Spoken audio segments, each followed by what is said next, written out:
In the spring of 1877, the Ponca tribe, a small tribe living in a remote corner of the northern Great Plains for a whole host of economic and historical reasons, were physically removed from their land, their beloved homeland where they had lived for 200 years.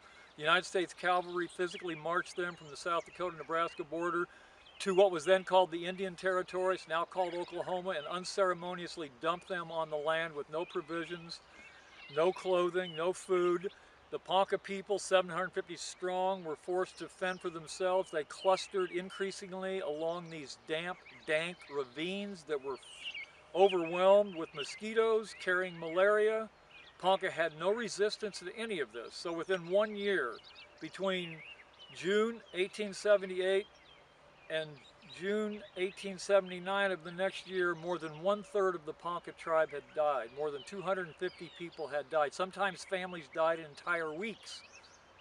That Christmas, December of 1878, Standing Bear's only son, a 16-year-old boy by the name of Bear Shield, lay dying in the bottom of a dank Army canvas tent in north central Oklahoma. But before his eyes closed in death, he begged his father to promise that upon his death, Chief Standing Bear would take this boy and repatriate his remains to their sacred homeland near the confluence of the Missouri and Niobrara River.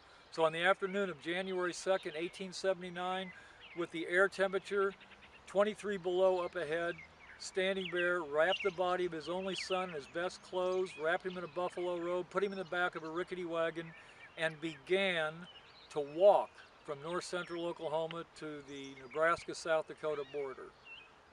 They went day after day, week after week, month after month, came within 2 days of reaching the old sacred homeland, and they were caught by the United States Army, turned, moved to Fort Omaha, where a constellation of events kicked in, including the most powerful religious leader in Omaha, the most powerful attorney, the most powerful general in the United States Army west of the Mississippi, a grizzly bear hunting judge, and the most revered lawyer, all came together in a series of events that ultimately led to Standing Bear having his day in court on the second floor of a federal courtroom on the corner of 15th and Dodge in Omaha. On the end of the last day of trial, 10 o'clock at night, Standing Bear had asked permission to speak to the judge and to the courtroom.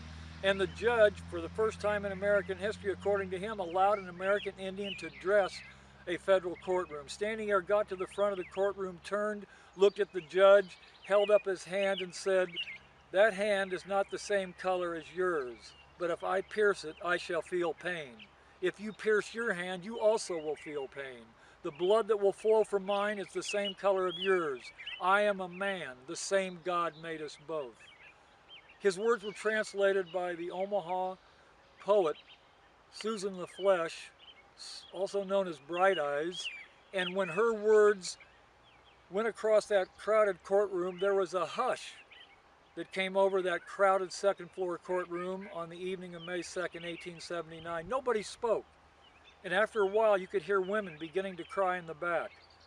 The grizzled frontier judge jumped up from his chair, went over and shook Standing Bear's hand. Soon General Crook, the highest ranking officer west of the Mississippi, jumped up from his chair and shook Standing Bear's hand. And pretty soon a bunch of others done the same.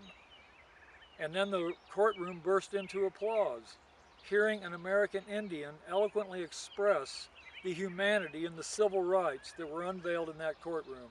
Within the next 2 weeks, Judge Dundee ruled for the first time in the 103-year history of the United States in favor of an American Indian, declaring for the first time in our nation's history that Standing Bear and people who look like him have to be considered within the meaning of the law as a person entitled to the same constitutional protections as the more fortunate white race.